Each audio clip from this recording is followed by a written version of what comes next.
Hello and good evening, fellow targeted individuals. If you're a TI looking to escape the harassment you experience from veterans and contractors, one place you may want to look at is Vietnam. I gained more peace in Vietnam than most of my life. I've been a target since 1996. I encourage you guys that are targeted to check out my channels on YouTube, Facebook, so on. So, I've moved from multiple states since 1996, and I've documented targeting in every state: Northwest Florida, Mobile, Alabama, Albuquerque, New Mexico, Austin, Texas, Savannah, Georgia. I'm living in Orlando, Florida area on the outskirts of Orlando now. And the videos I've collected show that these perpetrators conduct all their acts in a manner based on deniable plausibility. So you could be entering into a store, and then once you go into the store, the person behind you may do a skit and then suddenly leave. Or you're eating a meal and these perpetrators come in, they don't eat or drink, they just stare at you intensely to make you feel uncomfortable. Or you're taking a bike ride and 8 cars are honking horns, and these guys are all from Tampa. And when you go to Tampa to go to the beach, you're perhaps being harassed. Now, for a while, I was documenting targeting on this road called South Del Mayberry. And about 4 years ago, I bought a car from this guy on that road. There's a plaza there called the Britain Plaza. Well, I had no idea that there was a military base down the road from there, about, I would say, 3 miles, because when I would go to Britain Plaza, I would get a sandwich or go to Publix, then cross the bridge to go to St. Pete. The bridge is like right there, like maybe less than a quarter of a mile away. So, out of curiosity, I started running people's tags that were harassing me in stores, and they would walk up to me and take a picture of me with flash on. This occurred at the Britain Plaza multiple times. The videos show elderly women, elderly veterans, and middle-aged women. So I found out that one of these guys had worked for a black ops contractor. These people typically all have a secret clearance, and sometimes they outsource to people that don't have a secret clearance, but they're a small business venture, and they may have them sign a non-disclosure agreement because these people know they're going to get more contracts. There may be a landscaper that's Mexican and has a crew. They may not even tell the person who they're targeting. They may just say, show up at this place and do this or that. So what the perpetrators essentially do is they work to neutralize you. They will typically have U.S. flags outside of their homes, or police blue line stickers, or sheriff association stickers on their car. A lot of them belong to civic groups, and there are many that are highly racist. So when I noticed this systematic pattern of being harassed upon arrival to St. Augustine, Key West, different cities, sheriff association partners sometimes were involved for the first few years I lived here, I realized that police, well, some police were complicit. Some police chiefs clearly knew what was going on because my reports were being redacted state by state. So my enemies were gaslighting me, and since they were gaslighting me and doing these acts in a manner based on deniable plausibility, I started utilizing body cameras, like a DVR camera, hat, or watch, and I might wear like 1 or 2 items a day. It can be a hat. If one device goes low, I have a backup. And I noticed this pattern that defied the probability of an event. So I reached out to a court subject matter expert, and he found out that nearly everybody that was harassing me was all ex-military, and many were business ventures. And he started showing me list after list of defense contracts, ties to defense contractors. So these people, they look at you and they see that, hey, you don't fight back, you don't harm, you don't harass, you don't commit crimes, you don't use drugs, you don't hear voices, you're coherent, you ask for help. So why aren't police helping? They're seeing what's going on. Well, when you look at the case involving DHS whistleblower Julia Davis, what do you see? The FBI was involved. When you look at actress Jean Seberg, you see our three-letter agencies and their partners. So what the perpetrators do is they hold a long-term grudge against you, even though you love Christ, you go to church, and they try to make you sick. And then the cops, sometimes in some communities, will go along with this and even participate in it, and even visit the block watch captain to give them their blessing, like, hey, we're not going to get involved. This creates an all hands on deck approach, kind of like Citizens Corps programs. They were mobbing me in stores for years, for 5 years in Texas. I went to the municipality, I went to state government. Nobody wanted to listen. This indicates that state government is bound by national security laws versus the Constitution. Not all, but the majority. So, due to that, and due to targeting, it's highly unlikely that targets will be helped in the United States because of all the money that's pumped into targeting people that are predominantly minorities, which are dealing with people that can promote narrative control and that want to siphon off money from the government for them and for their partners. And this is a way to discredit people and create the conditions necessary to promote the same things they're against. Now, we're most likely going to see a dramatic rise in targeting here in Florida because there are people that lobby state government to target people, to label people as being something that they're not because maybe a certain nation doesn't want people speaking about certain things. They'll say, okay, here, politician, here's $8 million, here's $2 million, here's money for you, this group. And then before you know it, you have modern day COINTELPRO type programs operating in communities where a bunch of white guys that are privileged are harassing people, and then to conceal their extreme racism, they'll hire DEI partners and give them an inside scoop into what's going on and give them money, and then share hyped up bogus intelligence to sustain these people's operational capabilities. So the corruption is very real in Florida and in many states, but it's concealed. And it's concealed due to national security laws. See, psychological operations are, I guess you can say, like a national security initiative. So when you look at American Legion, their websites say, we support national security. VFW, we support national security on their websites. It doesn't say Homeland Security, it says national security. While they do work with Homeland Security as partners, it makes sense because the national security apparatus is clandestine, and many of their partners, like the Citizens Corps group, work directly with the United States armies, like Northern Command. In Florida, I guess it would be Southern Command. And I'm not saying anything bad about the military or the government, but what I am saying is that there are clandestine movements occurring on our soil. And the video proof shows that it's occurring in schools. The people are wearing black suits. They're clearly into like some type of LGBT radical feminist stuff. And it's showing Virginia tags. It's showing people that clearly don't represent American ideals.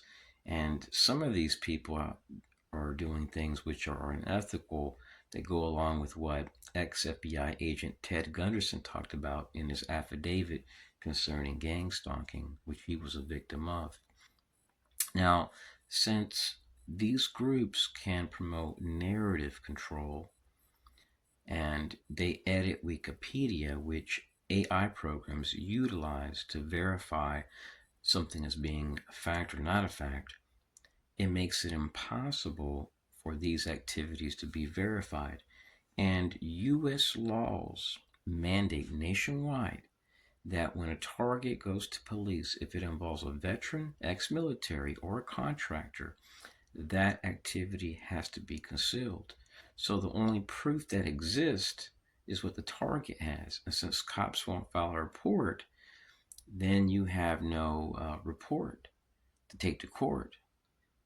Only your word and your evidence, which could potentially be refuted because it's not being backed up by police, which aren't investigating, which in many cases they have no duty to protect you in most states. In some states they do if you're disabled or elderly.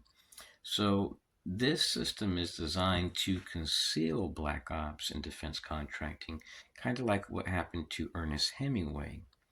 So when these people harass you for many, many, many years and you relocate, you go through it all over again. And the cops, the police chiefs, the sheriff's associations, the contractors that are getting money aren't going to do nothing. So the notion that we have access to life, liberty, and justice really is a bunch of trash if we have state government politicians which work to censor oversight boards and which work to prohibit people from talking about certain things if it involves their partners and who's putting money into their wallets. And when you look at many people that are high ranking on US bases, predominantly white people, not all, but some, you see a strong hatred towards Muslims and minorities. And when you look at African American people, they tend to lean more towards minorities. And these types of people sometimes get mobbed or bullied on is as if they're not going along with the program because they believe differently, because they were not raised around certain people, even though they work with them. Let's face it, many of them are never going to have any white people come to their house. So there clearly are cultural differences. That doesn't mean the person is racist. So these groups that are predominantly white, that are in the national security apparatus, which are paying elderly people to mob, harass, and gaslight people, are doing this for money, and it's not um, to protect the American people. It's essentially a psychological operation, and sometimes these psychological operations are based on deliberately exposing the federal agency involved. This may sound really crazy, but I believe the United States is headed towards a point where not even the entire national security apparatus and law enforcement can debunk that targeting is occurring and what it's linked to. Because the videos that I'm seeing from certain TIs are showing an undeniable pattern and practice within the Department of Justice supporting the agencies doing this and concealing it and even supporting them in a court of law and then refusing to act and investigate. Then we have law enforcement, FBI, DHS, and different agencies, and even municipalities, which are essentially government workers because their funding comes from the government, even though they work for the state. So these programs are designed to keep everyone in control. To keep people in line, because if they were to snitch, they could lose their pension, they could be violating state laws, national security laws, NDA agreements. At one time, the state of Florida passed a law just a few years ago where politicians working on in a city level had to expose how much they were making. A bunch of people immediately quit. You know why? Due to kickbacks. So any contractor, any jail that wants a development project, wants somebody targeted, could go to a politician and say, here's some money for your movement or for your next election. Can you do this for me? Scrub my back and I'll scrub yours, pretty much. So people quit. So the corruption is very, very real. And the people that are doing this will typically brief police chiefs, local sheriffs, and you'll look at these people in their resumes. Oh, I'm a good guy, ex-Marine, I'm Jewish, I donate money to groups. I have a dentist clinic to help underprivileged people. But when it comes to $20,000, $30,000, they may turn a blind eye. We'll give you some money. We help veterans. And you'll notice that some of these black op contractors will actually have U.S. flags all around their house, outside their house. They come across as being very patriotic. But when you start analyzing how much they're getting, who they network with, the type of personalities these people have that are outsourcing, it helps you to see how demonic they are. So just because somebody's a veteran with a Purple Heart, they served America, they drink beer at American Legion, doesn't make them a good person, even though the majority are upstanding people. Now, never do I harm or harass people. I do investigate through the internet and through a distance. If there's a barbecue somewhere at one of these places, I may go and donate $50 for an $8 plate of food if it's open to the public. And I may wear DVR camera sunglasses, have my hat tilted, dress nicely, and just get food and go. And there have been times that I've documented on video matching tags concerning people that harassed me, and even groups, entire groups, like an entire VFW or an or 20 people from a Florida Purple Heart Veterans Group, or a few ex-Marines in Estes or Tavares, Florida. So since some states are adopting policies which prevent people from being able to communicate with cops and have some oversight and promote justice and accountability, now what's occurring is there are people that are trying to prevent that. And since they're trying to prevent that, guess who it typically hurts the most? The minority. So you could drive from Clermont, Florida, this is no joke, and you could drive to Center Hill, Florida, on the outskirts of Orlando. There's nothing out there. Maybe a gas station and a Dollar General. And you could go out to a hiking trail nearby there just to get away from it all.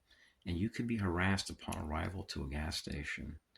They drive around from Tampa, from Orlando. In Austin, Texas, I've seen threat liaison teams, and they were comprised of National Guard, part down the road from, what's that road called? I think it was like North Lamar, something like that. It's where the Fusion Center is at in Austin, Texas, and there was a side road, and they would just drive around. Then Citizens Corps, the University Office of Community Engagement. So I had reached out to the National Security Agency because I noticed some bizarre stuff at the school, and the same person kept showing up as I did. And I had issues with the University Office of Community Engagement group. And one of the guys, according to my contacts, was somebody that was working with the Central Intelligence Agency, and they were spotted with somebody that had Antifa clothing, and their friends were all part of this group, which was receiving money from the city of Austin to police people. But they did it in a low-key manner, where like a bunch of good students, I just wanted to help the community. So some of these groups, and they are groups, some people say it's an ideology or just nothing more than something based on ideals. No, these were groups. They're organized groups that were doing things.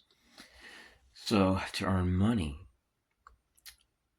they were doing this in a collective manner. So some of these people that were targeting me, oddly, had these visas, these certain type of visas, which would allow them to get these high-paying jobs that were paying like $250,000 a year, and they would do things that were life-threatening, and they didn't care if their children or wife were exposed. These were people that had clearly knew that I wasn't a bad person. They were watching me, monitoring me, and I could exit my house, and then they would exit their house, run outside, harass me, then run back inside. Then the next day it'd be somebody else.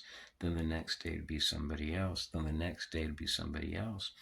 And since different people were utilized, law enforcement stated that no crime was committed. So this allowed, hold on a second, just make sure my battery's not going dead. This allowed these perpetrators to gaslight me and do something to make me wonder, am I being harassed? But what helped me was reaching out to court subject matter experts, and they told me, you are indeed being harassed. We have proof you are experiencing a psychological operation. We do have proof that the people in the video are active duty Army, that they work at this, people work at the local FBI field office, Citizens Court, Texas Municipal League, the Texas Regional Association of Councils, a radical feminist group, a CIA contractor, a block watch captain. And they have video proof that they were going into stores asking cashiers to whistle in my face. Even when I was in line, they would get out of line and walk up to me and do it. So I experienced entrapment by people that weren't law enforcement typically, because by harassing somebody systematically, they were hoping that I would react. And that is essentially entrapment. So many of these contractors may have set up shop in their house. Some of them have small businesses, but that small business can't be underestimated because they may have access to $100 million in funding from some DoD partner, and they may have 4,000 or 5,000 veterans in their database. They may go to a small business opportunity center. They may go to a base to see who is on file that they can utilize, or GSA website.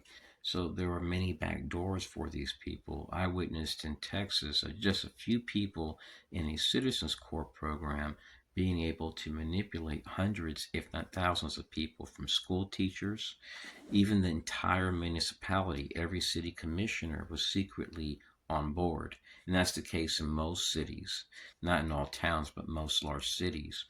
So it's just kept secret from people, but I have the files that actually prove this. So when I reached out to FEMA, the CIA, DHS, DNI, and different agencies, I noticed that there was no response. This is not to say that these agencies are bad, but they're going by protocol. See, if you contact the FBI right now and you have video proof that you've been targeted and you're experiencing property damage, death threats, they may slam the phone on you. You know why? Because anything that's classified, even if it's not them, they don't want to get involved. And you may record every agency doing the same thing. And when cops know you're clearly being violated and disrespected, they don't get involved either, because they say it's an investigation, it's a civil matter, when in fact it's not a civil matter. If it impacted them like this, they'd probably kill you or put you in jail. But when a veteran or contractor does this, there's no punishment, even if it occurs every day. So there is a massive loophole within the United States, especially in Tampa, Florida. I noticed it in the Tampa Bay area. They must be pouring in hundreds of millions of dollars, if not billions. And I would say the same thing for the Orlando, Florida area, especially Winter Garden, Florida, because that is where I've documented serious harassment. And it shows veterans, it shows people that are middle-aged women accessing police and telling them to go to these certain places where I'm being harassed. But these people have tags that are classified.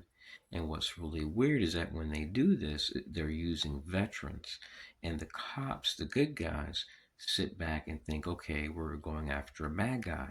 But what they're not being told is that you've been reporting this since 1996 to 2026.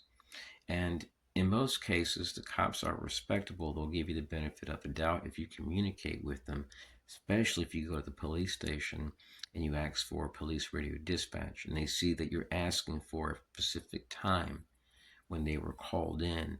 And there have been times they have given me unredacted police radio dispatch.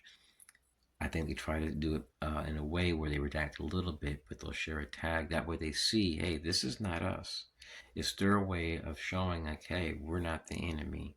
We were asked to participate. We were just making our presence known to support a mutual aid partner or somebody under an MOU agreement.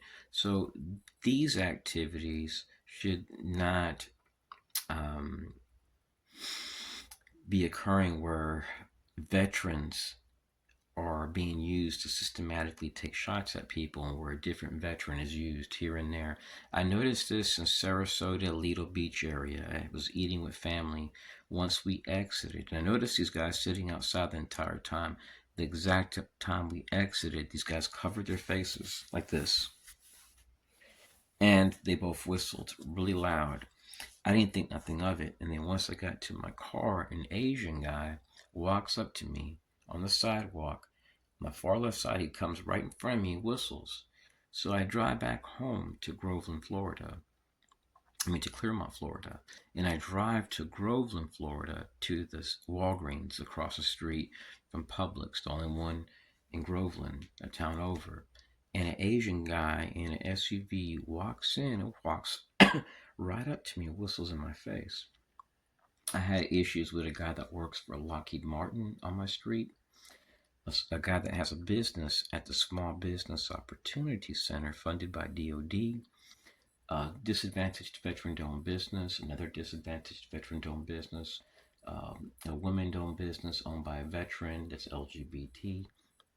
And when I seen this, at these places were funded by DOD, but could be accessed by the CIA or any contractor, I seen a massive loophole for mass fraud. And there is fraud occurring through small business groups tied to like DOD that are getting funding. This is not to say that DOD is involved, but there are prime contractors that are abusing the situation, and there is mass fraud occurring. People's rights are being violated. See, people have the assumption that we can trust cops, we can trust our government, and that's why we need oversight boards. Because if there's no oversight boards, then there's no justice and accountability. Because do you think Department of Justice is going to help you? Who do you think represents the cops in the highest courts in our government? Well, it's going to be DOJ. If you sue the CIA, the FBI, DHS, Citizens Court, whatever, DOJ is going to be the one representing these people in the Supreme Court. Not your rights, even when they know that their partner is in the wrong, they're going to be fighting against you so that way you lose your case. My thing is not to make the government look bad. Our government isn't bad, Philotias, compared to other governments. But we have a loophole which allows mass fraud. And when you have evidence, they may use honeypots and bring people your way. You know why? Because what they've done is so wrong. Mobbing people with veterans and their children, with no tag, using government leased vehicles and then changing into different cars at a government vendor's shop, concealing what you're doing in your car so you can't get busted. So we're dealing with criminals, Philotias, that just don't get caught because they have immunity. And they abuse the law. They essentially torture the target for many, many years in an effort to make them sick and to undermine their civil liberties, and in some cases to deliberately promote the necessary environment to promote extreme violence. And that's something that we need to say no to, because there are targets, there are Americans which are not going to allow people to mob and bully them, and they don't care about the consequences. I'm not one of those types of people. My thing is getting away from you, going to a different country, declaring political asylum. I've looked at Venezuela, Russia, Laos, and this is no joke, even China. Rural areas of China, like political asylum, would be pretty good for me there. Rent is cheaper too, and I have a lot of skills. So my thing is avoiding the threat actors, avoiding those which are on par with active shooters, domestic terrorists, and which are conducting psychological operations on our soil with the full intent of facilitating an attack on a school, innocent people, and veterans. It's real demonic. And not only is it demonic, it's something that there are many police chiefs in some cities that know about these activities and keep it secret. And you know, the good thing about karma, fellow TIs, is that sometimes it comes when people don't expect it, right when they're retiring or years later, somebody in their family gets sick, and we should never wish that upon nobody. But I've seen it time and time again where evil people pay later on. Not all. Sometimes evil doesn't pay, but sometimes they do. Kind of like what we've seen with the Epstein files. Nobody is suffering. Pam Bondi said, "Oh, the case is closed." So the people that are supposed to support justice and accountability and transparency typically lie. A lot of what they say is a lie. So it puts on this good, it creates a good image for the employees. But when people contact these national security partners, do you think they're going to be promoting transparency? You'd be lucky if they even give you your Privacy Act request, because the truth is a matter of national security.